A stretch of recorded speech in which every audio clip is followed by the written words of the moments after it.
It's been 0 days since the last 0 day. Net neutrality, part 2. This time it's personal. And hi, it's a Raspberry Pi 5. These stories and much more on today's episode of MSP Dispatch.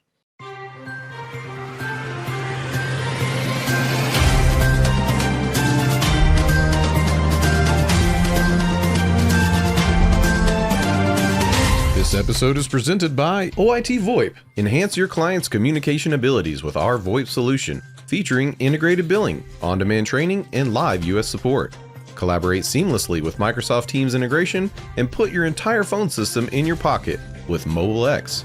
Improve your offerings and increase profitability with reliable service for 1/10 of the average MSP acquisition cost. To learn more, visit oit.co or dial 844-CALL-OIT. Good morning and welcome to the September 29th episode of MSP Dispatch, your source for news, community events, and commentary in the MSP channel. I'm Ray Orsini, joined as always by my co-host, Mr. Tony Francisco. How you doing, Tony?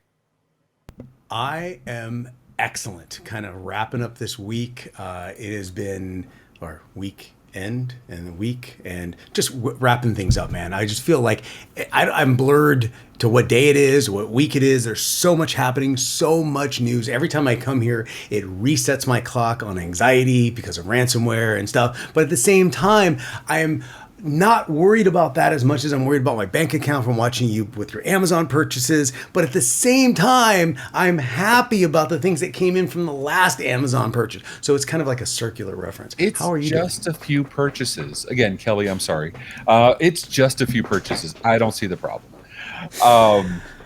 Dude, okay, so for our banter story, as if we're not already, and I apologize, I know, like, I should be sending you antidepressants at this point, like, here, dude, catch. No, like, whatchamacallit. So we're terrified of AI. It's going to become Skynet. And if you don't believe me, go watch AI Roundup every Wednesday. And so we're scared of AI taking over. And now we have robots in New York, in Times Square. I'm personally terrified of robots because, you know, if you've ever seen the Boston Dynamics robots, they're freaking terrifying. And now we have robots with guns. Not really. So NYPD's deploying a security robot called K5, not to be confused with K9, over at Times Square subway station.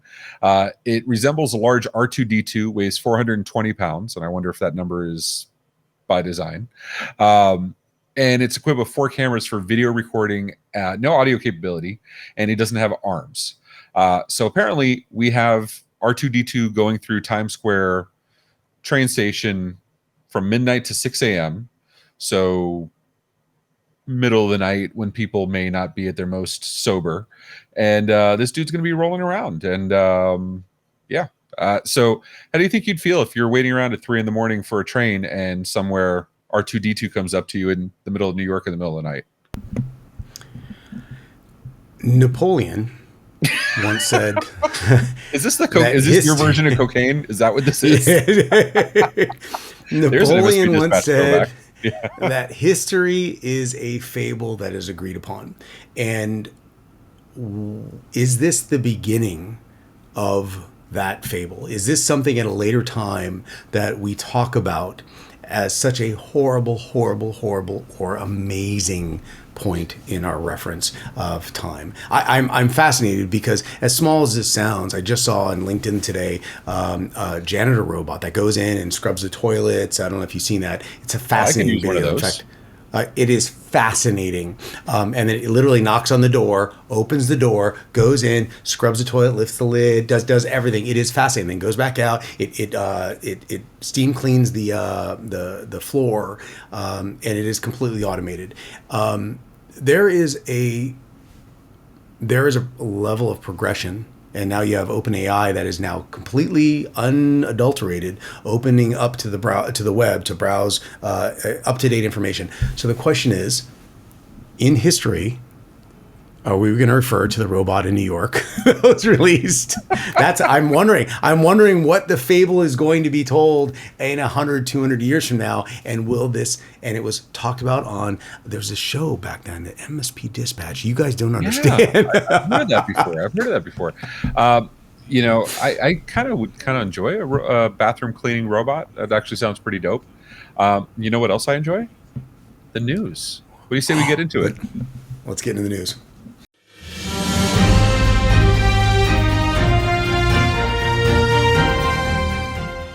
Jumping into my first story from bleepingcomputer.com, we have a special guest today, Jack Wagner from OIT.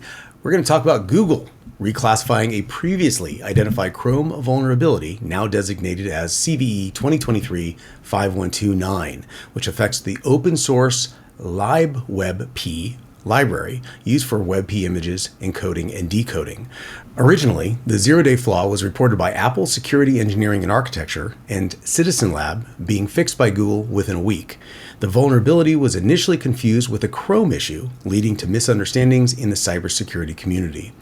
The flaw, a heap buffer overflow in WebP, affects various versions of Chrome, and the reclassification is crucial as many projects using the Libwebp library, like 1Password, Signal, and Mozilla Firefox, might be at risk.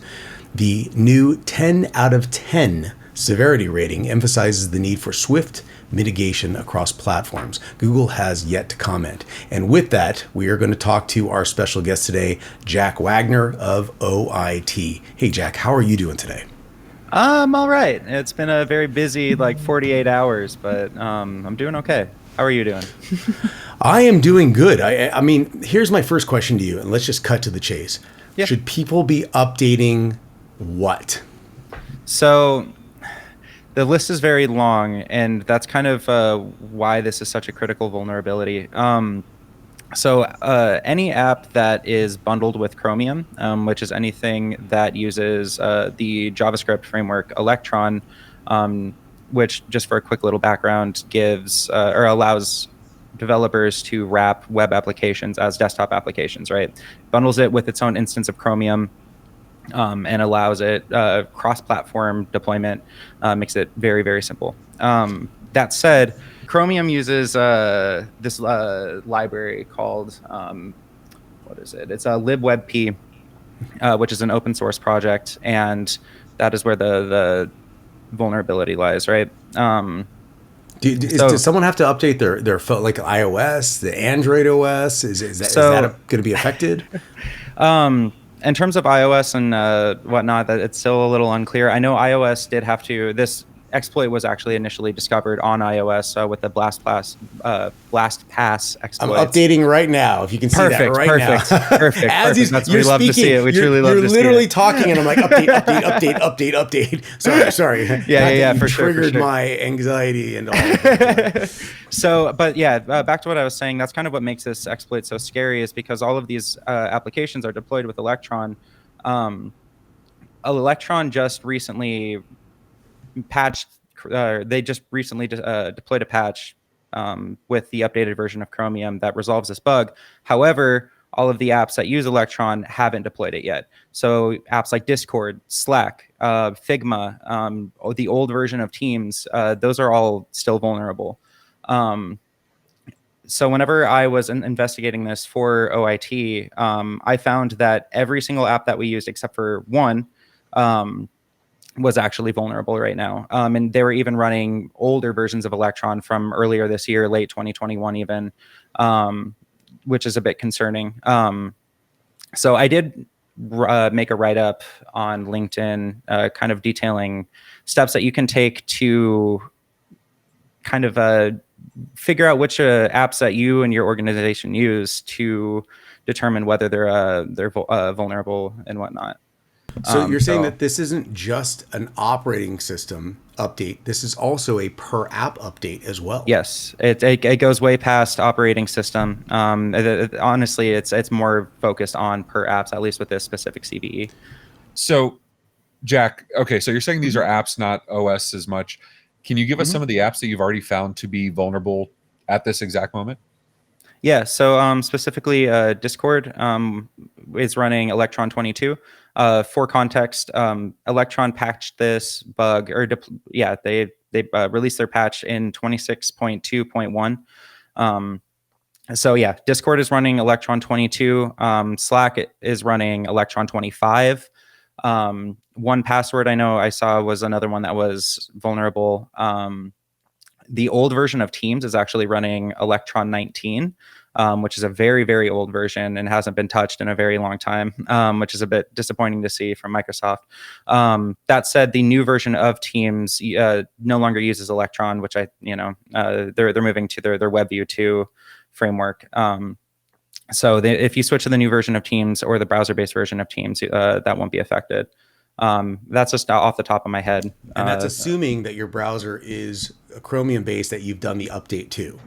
Exactly. Yes. Okay. Yes. So this CVE was initially released as just a Chrome-specific bug, and so Google deployed that patch back on September 14th. And the reason why this is kind of making headlines now is because they just reclassified it as a level 10 critical severity CVE for Chromium, not just Chrome. So Chrome, Edge, as long as you're on the current version, you're good. Does your blog have the actual version numbers that people should be on? Not for Chrome specifically, but I can edit it and add that. I mean, I'm sure it'd be helpful to the audience. Just one less thing for the MSPs to worry about. And then I do want to highlight one more thing. You created a script to kind of help in searching for vulnerable apps. And I get it. You're contributing to the community. There's no support behind this, but you've actually done you have a script that you're making available to everybody so that they can search on their own to at least get some insight what may be vulnerable. Exactly. So it is very high level right now. I'm still finalizing it so it's ready for public usage. But yeah, so I will be releasing that hopefully within the next 24 hours or so to help MSPs and the like figure out which applications they use and what applications that their clients use, which ones are vulnerable. So yeah. So awesome. We're going to have access to that, correct? You're going to give us that in some way, shape, or form. I want to give that out to everyone, not to scare everyone, but I mean, you update your operating system. Please update. I'm updating Absolutely. All my apps. I'm updating my operating system. In fact, in the mid podcast, my computer's going to reboot. Why? Because I'm updating my operating system. I'm updating my operating system. Exactly. Well, and like I said, this was initially discovered on iOS. So if you haven't updated in the last month, probably should, because threat actors can absolutely take full control of your iPhone. That's very, very what I want to ask is, just to be clear. Yes. Are you saying that? So, for example, I use Signal, and it's one of the apps that you mentioned. Yes. Are you saying that they can exploit Signal to take control of my phone? Yeah. Specifically, the way that this vulnerability works is there's with the library that Chromium uses, like Libwebp, I can't talk, but Libwebp, it performs a buffer overflow attack, which essentially allows it gives a threat actor access to execute whatever code that they want with the overflow data, right? With Chrome specifically, the way that this exploit works is if you load a malicious WebP image, then it performs the exploit, and they can take full control of your computer that way. It doesn't require you to click on anything. It doesn't require you to download anything. You just load it inside of the browser, and that's why it's so scary. So I just have one more business-related question, very important. As I'm updating my Pi, I'm updating everything else. I'm updating everything. Perfect. Asking for a friend, do I need to? Yes. Damn it. I'm going to go back to online shopping. I'm done with this. Tony, can we move on, please? If you want to reach out to Jack, we'll include his LinkedIn link in the show notes. We will include the link to his blog on the show notes. And if he's released it already, by the time of this airing, we'll have in the show notes. If not, just follow him on LinkedIn. Thanks so much, Jack. We appreciate you, dude. Thank you for thank you, guys. I appreciate you having me. Jack, thank you so much. Now let's talk about some new stuff like FCC rules. Right, Ray? Oh, you know me.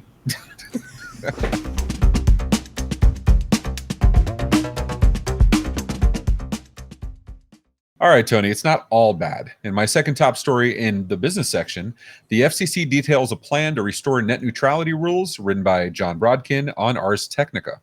The FCC is taking steps to reinstate net neutrality rules, which aim to prevent internet service providers from blocking or throttling lawful internet traffic and creating fast lanes for those who can pay. This action follows the repeal of these rules during the Trump administration. FCC Chairwoman Jessica Rosenworcel has announced the plan, highlighting the importance of ensuring a fast, open, and fair internet accessible to all. The proposal mirrors rules from 2015 classifying broadband providers as common carriers under Title II of the Communications Act, while closing a national security loophole granting the FCC more authority to enforce cybersecurity requirements. The FCC will hold a vote on Notice of Proposed Rulemaking, or NPRM, on October 19th, seeking public input before finalizing the rules. Rosenworcel believes that placing broadband under Title II will bolster the FCC's authority to address issues beyond net neutrality, including internet outages and data privacy.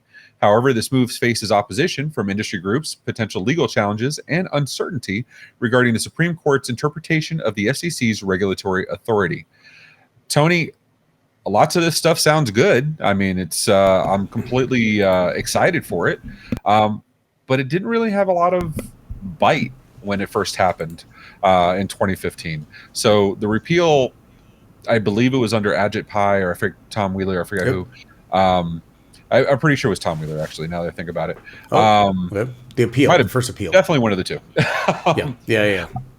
Which we call it. And if anybody remembers Tom Wheeler, when he joined the FCC, he was originally considered to be a Cablevision shill, and actually he ended up doing really great things for net neutrality, for lots of stuff. He came out swinging and actually did really awesome. Tony, do you think this round will go any better? I mean, we have the Supreme Court overruling lots of stuff. The Supreme Court is many times at odds with the White House administration and some of the people they've placed. Ms. Wurzensolsel, I butchered the name and I apologize, but she was placed there. So do you think this is going to last? So it's been 2015, I think you said. And for those of you who have a cell phone and who have actually texted others, text purgatory is staring at those three little dots as you wait for someone to reply. I've been staring at these three little dots since 2015. So I'm just going to throw that out there because I think a lot of people have been staring at these dots waiting. What's the result? What's going to happen? They're doing, okay, wait, they're doing something. Okay. Do you look away? What's going to happen? I have mixed emotions because I think there's validity depending on the lens that you look through. I would love to see net neutrality happen based on the conceptual capitalistic nature of the businesses offering this connection, which means if you have a faster service, people are probably going to go to you. If your service is great but too expensive, people are probably going to leave you for a better option. And so there's going to be a balance, but an evolutionary process that's going to take place in the sphere of capitalism. That's what it's supposed to be. The rules that were put in place contradict that drastically, and there really is not a hard answer to who is right and who is wrong. I just have some opinions, but frankly, I'm going to pass that over to you because I think you are far more educated, but I don't know if opinionated. What are your thoughts on this? Yeah, Tony, I'm opinionated, hydrated, and caffeinated, so let's do this. I don't know if you know this, but actually the way the back-end ISPs work, these greedy dolphin ISPs, the way they work is when they send traffic over to another ISP, they pay that other ISP some money. And when the other ISP transfers to your ISP, they pay that ISP some money. And the exchange typically balances out so nobody pays anything to anybody. At the big level. At the lower level, we always end up paying. And so I'm giving a counterpoint here because I love net neutrality. I love the ideas, especially when you consider the FCC is also in charge of that little USAC charge that we get that keeps going up and up. And it's a huge portion. It's supposed to be for building out ISPs in rural areas and schools and libraries, which never actually happens. But the counterpoint to this ubiquitous ISP availability is that back and forth traffic. There are some providers that use that more than others. Netflix, for example. I forget the stat, but it was Netflix was responsible for like 60% of the internet traffic at one point. It's over 50%. Absolutely. Yeah, it's insane. And so who pays that, right? Like Netflix isn't paying the ISPs for that. Their ISPs are inviting Netflix to put their caching servers in their data center so they don't have as much traffic. They're taking Can we take advantage. that? Can we take that to from another perspective? What about when you talk on your phone, your cellular phone, that switches over from the telemetry system to your Wi-Fi system, and that's transporting it right there? You've taken it away. You've taken the load off of the cellular system and pass it over your local landline telco, who's picking up the tab for transporting that particular data. So I'm with you. Yeah, no, you're absolutely nailing the head. And so I classify one of the big guffaws of the 1980s was internet service providers were never classified as common carriers, which means there was very little. Common carriers are utilities. There's whole lots of band hammers and beat sticks for those entities. Trust me, as a telco, we get really scared of those people. And there's many agencies that have teeth on that. The ISPs didn't have so much. They can do whatever the heck they wanted. It's, they were treated like it's completely off limits. Now putting them as a common carrier, if it passes and if it stays, is going to give the FCC a lot more authority where they've been lacking previously.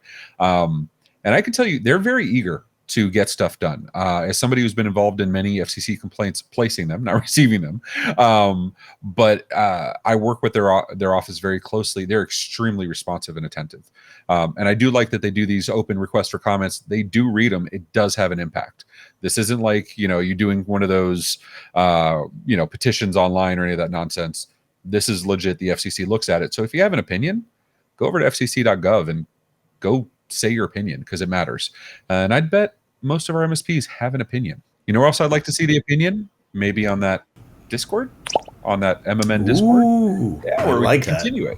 But I got to say, Tony, I have to go shopping, so I have no idea what your next story is. But why don't you do the story? I'm going to go online. Do you just see my look of anger as you say go shopping, which means that apparently I need to go shopping now? Yes, let's talk about the next story.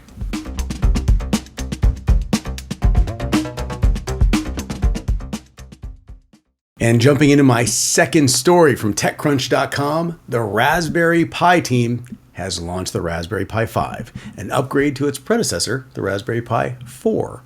The new computer has enhanced components, including a 64-bit quad-core ARM Cortex-A76 processor, Wi-Fi 5, Bluetooth 5.0, 2 micro HDMI ports for dual 4K displays, and USB ports with 5 Gbps transfer feeds. Unique to this model, it introduces a single-lane PCIe 2.0 interface and custom silicon, the RP1, for improved I/O capabilities. The Raspberry Pi comes in 4 GB, $60, and 8 GB, $80 RAM variants. While the Raspberry Pi 4 remains available, the Raspberry Pi 5 promises production until 2035, with availability expected by the end of October. Ray, this is incredibly important because I truly, from the bottom of my heart, believe you already have 10 of them. Talk to us. So I may or may not have gone to raspberrypi.com, clicked on the distributors, and found one of the US ones that are doing pre-orders. So Pi Hut, P-I-H-U-T, is doing pre-orders, limit of 1, but they're also selling the cooler and the case for the Raspberry Pi 5. So I bought an 8 gig, and they'll be here sometime in October. So yay. Oh my gosh. I have my Raspberry Pi 2, which, by the way, I like pre-printed my little nice. case. You like that? That slides in the Creality. It slides in the Creality, so it kind of tucks under the LCD. Show us your 3D. Show us your 3D print. Show it. Show the 3D print. Show it. Oh, see, so for everyone out there, this is what happens showing off before a the perfectly shows. wonderful 3D print that he did, and I have a perfectly wonderful 3D print here, and I tried to make it bigger and got this concoction. But you know why? Part and put it back together, and I misplaced it. So, it needs its Raspberry Pi 5 for that power to process that magnitude. Good, I have one coming in, and I totally am not scoping out the other resellers to see if I can also pre-order one from them. Oh my gosh! This is good because there are so many things you can do with the Raspberry Pi, from Common uses are the 3D printer. If you have an Ender or one of those running Marlin or Octoprint or something as a control unit, watching video or recording video. MMN actually uses Raspberry Pis for companion and for H2R graphics. So we do that both in office and in the field. It's a fantastic thing. There's a company called Speedify that has Raspberry Pi distros, so you can actually do bonding of multiple interfaces. So you can basically have a surfboard router with 5 or 6 or 7 interfaces. I have a few of those built out too. There's so many things. So the more and more computing power we can get in these tiny little devices, the better. It's amazing. So, I mean, what are you doing with the Raspberry Pi? I know you get excited about this stuff too. I do. So I have Raspberry Pi running Octoprint for my Ender, and I couldn't figure out where to put it. You just don't want it laying around. So then I printed the case. This is a 3, by the way, but then I got a 4, and then I printed a better case, and this slides in the rails, just because like this, so the LCDs now in front of the Raspberry Pi, because you don't need to know where that computer is, and it handles the queuing of everything. So in the event of a complete shutdown, everything is isolated to that particular printer. It won't interrupt anything. It's on its own UPS.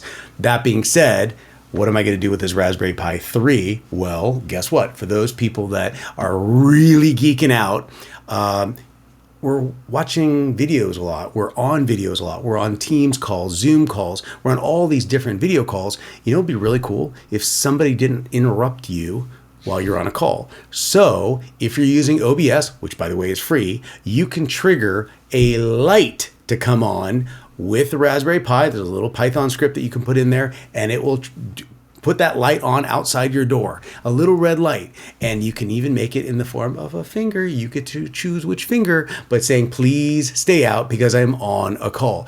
Now, it's little things like that. As minor as they are, it's what I consider to be the stratification, the layer by layer, adding up to something really cool. It makes you look like you're efficient and effective effortlessly. Rest assured, it was a lot of hair pulling getting to that point. That's part of the fun, right? You know, think about it when we were younger, right? If we wanted a computer, and it was absolutely a want, not a need, back when we were younger, these things were $2,000, $3,000, $4,000. Even oh my gosh, building yourself, it was over $1,000 easily. And this was something with, I'm going to date myself here. There's something with like 16 megahertz, and it was, you know, and so you get this stuff now where you can put it in kids' hands. The Raspberry Pi 5, I bought the 8 gig for $79. It's a $79 computer. I have and this is not those Chromebooks or any of those other things. This was, you know, I have a Raspberry Pi 4 with a PoE hat, so it runs off PoE. Then that's one of the ones I use for routers, and it's completely self-sufficient. I can power cycle it from the switch whenever I want. Super, super easy. I know it's going to come back up and maintain its state. Phenomenal. And if I want a different OS, take out the micro SD card, put a new one in, and good to go. So hold on. So you have PoE going into the Raspberry Pi to power it, but do you have a managed switch so you can control it all from there? Correct. See, people, listen to this show because you learn little things like this all the time. It's if amazing. They went to the MMN Discord, we talk about this stuff all the time. All the time. We have extra new channels just to have extra conversations. But I want to hear what the MSPs are doing with the Raspberry Pi 4s. I know the 3s were underpowered for display systems. The 4 were a little better. You couldn't do a lot of really crazy animation. Maybe the 5's it. Tell us what you're doing and how you're going to deploy in the MSP world. And we'll bring it up on MSP Dispatch next week for the best one. But for now, Tony, you got some notables? I do. Let's do it.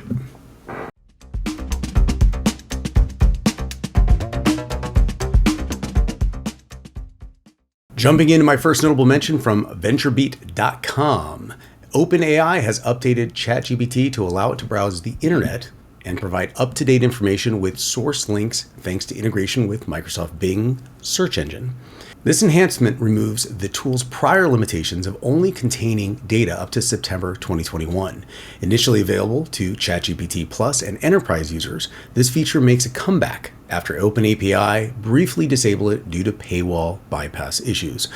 While Microsoft's Bing Chat, powered by an advanced OpenAI model, offers web browsing functionality, ChatGPT allows users to use browsing within its interface. Recently, OpenAI also introduced image scanning, audio conversations and the new image generation model, DALL-E 3, to ChatGPT. And in my next notable mention, some exciting news from Engadget.com. The Writers Guild of America, WGA, has ended its 5-month strike against the Alliance of Motion Picture and Television Producers. Although the final ratification vote is pending, writers can resume work from September 27th. The new contract includes safeguards against the use of generative AI in writing. AI-generated content isn't considered source material. Studios cannot mandate AI use, and AI training using writers' material is forbidden. Writers are also set to receive higher pay, improved pension and health benefits, and increased streaming residuals. This 3-year contract ends May 1st, 2026. Meanwhile, SAG and AFTRA's strike continues, with recent vote favoring strike authorization for video game performers. And now a clip from this week's episode of AI Roundup. Amazon has implemented a new policy restricting self-published authors on its Kindle Direct publishing platform to publishing no more than 3 books per day. This move aims to curb the influx of AI-generated books, some of which have been found to contain potentially dangerous or misleading information. While Amazon has not reported a significant increase in AI-authored books, the policy change follows several high-profile incidents, including AI-generated books offering incorrect and potentially deadly advice on mushroom foraging, and the full history of the Maui wildfires while the fires were still burning and people were still missing. The new rule complements Amazon's earlier requirement for authors to disclose if their material is AI generated or AI assisted. And now let's take a look at some events taking place across the community and right here on the MSP Media Network. On September 29th, that's later today at noon, Channel Engage presented by the Channel Program. And then starting the month of October out strong on the 2nd through the 4th, an in-person event, DattoCon in Miami, Florida. And also on the 5th, another in-person event, the MSP Revenue Generator in San Diego, California.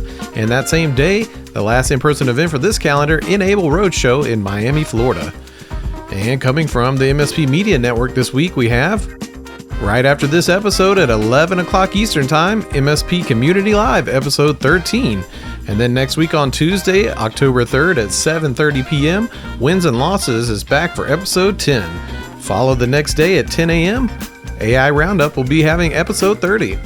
And then on Thursday, October 5th at 6:30 p.m. Eastern Time, the Tech Bar Podcast welcomes special guest Trevor Thomas of Zen Contract. And on the 6th, MSP Community Live will be back again for episode 14, followed by at 5 p.m. Eastern Time the same day, 38 to 38, featuring special guest Ashley Gordon. And as always, on Tuesdays and Fridays at 10 a.m. Eastern, MSP Dispatch presented by the MSP Media Network.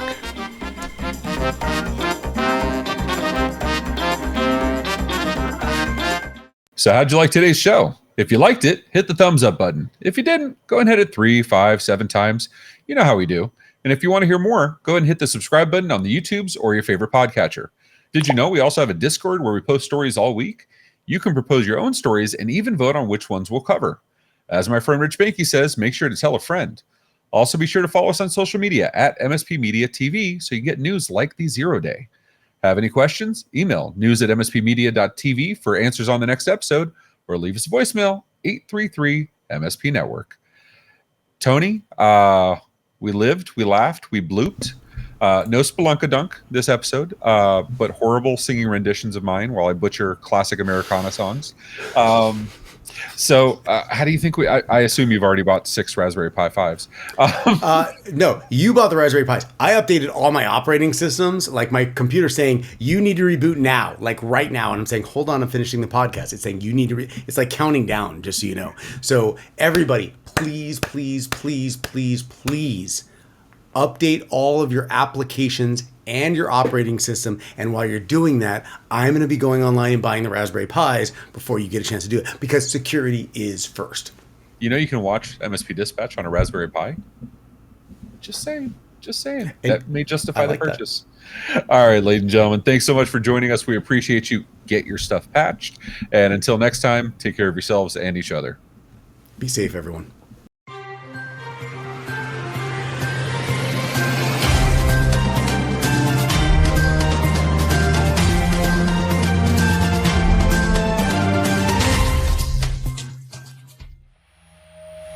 been a broadcast of the MSP Media Network.